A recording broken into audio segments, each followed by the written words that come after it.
This ain't one of them times you can slide by what you say that you gonna do. Put your money up, run that phase, I'm just showing proof. You know the vibes, partner. Ain't got no wins up in my casa, clowning the day, gone in la mañana. I've been on fire lately, train my spirit, mind and body daily. Victory is sweet, that's the science, baby. It's only right we represent from Tampa to Tally. And keep the pressure on these ops, they cardio lacking. Till you flapping on the canvas and bobbing, you're weaving, unleashing the fury on your face while the audience screaming. Hope they got great seats or the pay-per-view. Let's get the breakdown from J, DJ, and Q. You know the vibes. Yeah. You know the vibes. You know the vibes. Second topic is, what retired boxer right now would you like to see come back to fight, since that's the wave right now? So who would you like to see if you could pick one, and against what fighter would you like to see them fight? I'll take that. Woo, I'll take that. Go ahead. All right. It's so many possibilities, right? There's so many possibilities. So many good fights that could be made from recent retired fighters if they can return back to some semblance of themselves.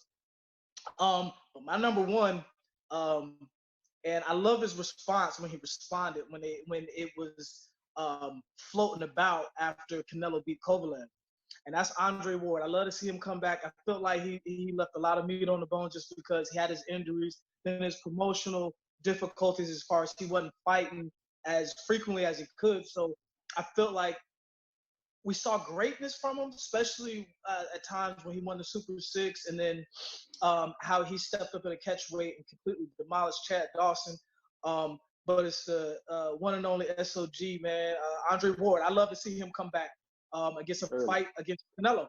I think the fact that he started off around the middleweight division and worked himself up later in his career, I think that's a relatively even matchup.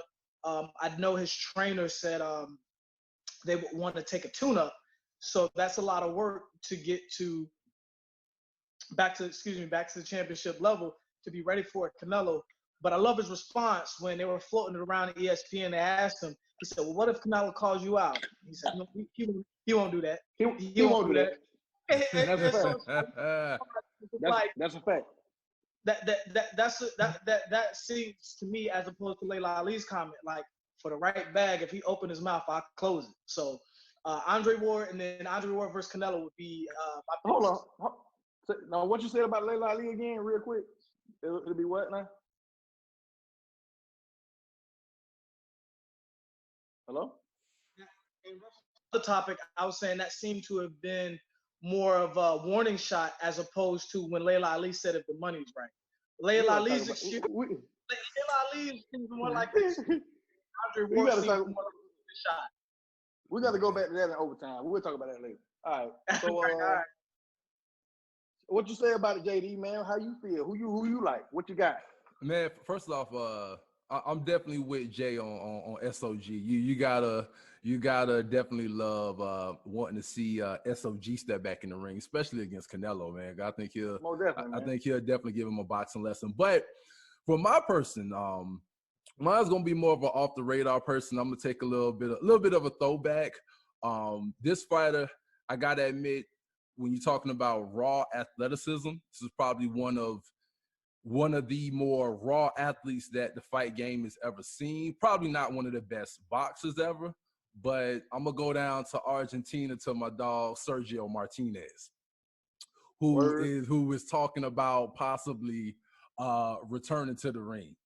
Because if you all remember, Sergio had tore his knee up, and he never really was the same. And after that loss to Cotto, Sergio essentially faded away from the game because he knew athletically his body wasn't right anymore. And so that was back in, I think, 2014 when he lost to Cotto. And so now it's about 6 years later.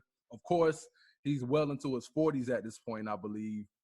But I really would like to see what somebody with his elite athleticism could do, especially, watching, the great fights that he had with Paul Williams back in the day. Those are some great fights between those two.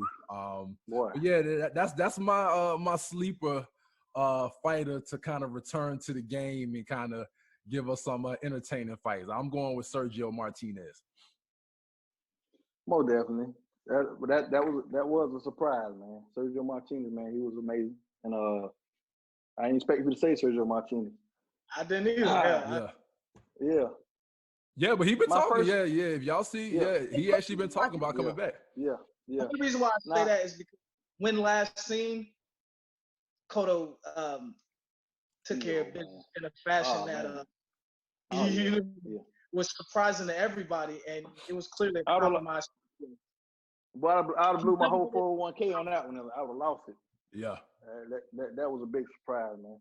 Anyways, this is pretty tough, man. But honestly, with Jay, I'm gonna go with you with SOG, man. I'm gonna go with you because I would like to see that. And I love the response. I saw the same in real life time when he responded to everything, and he laughed it off and said, "Man, he don't want none of these problems." That's what I heard. He said he ain't gonna do that, but he don't want none of these. He don't want none of this smoke, man. And you know, I was on the fence of saying Mayweather come back to fight Pacquiao. I was on the fence to say that, but I really, that was such a disappointing fight. But I do really believe that I think it'll benefit Pacquiao now more than Mayweather if they was to do that. So I don't even want to go into that because Pacquiao's been active. He's been active the whole time against boxers. So that probably really wouldn't, even though a lot of people they might still make Mayweather a favorite if they was to do that, just because he hasn't lost. But SOG will be my pick, man. SOG, and I would like to see him versus. Let me throw a little bit more season on this because there's actually a bunch of fights, and this is actually a topic I introduced because there's a lot of things I think with boxing, and this is just going back to the Layla Ali thing. It's a mixture of styles making fights with this perfect marketing with a background to go with it. So Right. There's so many fights that might not be for the belt, but if you see a retired fighter come back, you'd be like, oh, you know what? They're gonna make a great fight. And really, that's what the biggest thing we look for watching boxing. Right. Is great fights. You don't have to have the name necessarily because there was a great fight. And a lot of people probably won't even remember his name, but there's a guy by the name of Vasily Girov. He fought James Toney, if I'm not mistaken, around for a cruiserweight belt. It was probably one of the greatest fights I've ever seen James Toney in. It was a back and forth, and ultimately decided James Toney outlasted him with and knocked him down. The sad part about it was Vasily Girov was never the same about that fight. It took a lot out of both fighters. But just to throw a little bit more season on it real quick, I would love to see if Timothy Bradley could come back as, some semblance of himself. I'd love to see Timothy Bradley. Him and Sean Porter. And Sean Porter, yeah. That would be the epitome. That would be the epitome of a damn. That would be a damn automatic classic. Automatic classic. That's what you pay to see. Mm-hmm. Who you think? Who like both of them boys, man? Somebody here to be bust wide open, man. Hey, listen. If Timothy Bradley can be himself, like when I said not beat himself, but be himself, and still keep the gas on. I like Timothy Bradley because he's a shorter, more compact puncher. And even though he is a little bit wild, I think he could clean it up and he's a little bit better boxer on the inside than Sean Porter. That'll be good. That'd be crazy. I would have never put that together. I would have never even put that together. But when you said that shit was like a zipper being pulled up. I'm like, let's go. You know what I mean? Already. One more, just for entertainment. Now, this is just pure, just for name recognition and understanding that. Let's see if the old man still got it. Oscar De La Hoya said he knocked Conor out in 2 rounds. I want to see that just because you see a faded De La Hoya against a Conor McGregor. I don't know about that. I don't know about that one, bro. I don't want to see Oscar nowhere. Listen, and see. Now you're making a mockery of the goddamn that shit right there. Hey, you said that shit. Y'all, we took it off of my. Nah, I don't want to see that shit, man. Because you know why? Nah, me neither. Nah, man, because I don't want to see that. Because I don't really believe that. When you crossing 2 different things like that, across 2 different platforms, and one person obviously gonna have a disadvantage. Now Mayweather and McGregor, they was at the top. That made sense. But we talking about 2 motherfuckers that ain't, you know what I'm saying? I mean, well, not Conor. Conor still is very relevant. But De La Hoya, man, I mean, he ain't been fighting nothing but his sexuality. We're in this era of this short period of time of exhibition fights, dream Yeah, matchup. but So yeah, they ain't no I'm- damn dream matchup. as far as what could sell and what would be entertaining in and out of the ring, I think that's one fight. But you know what though, bro? I don't know.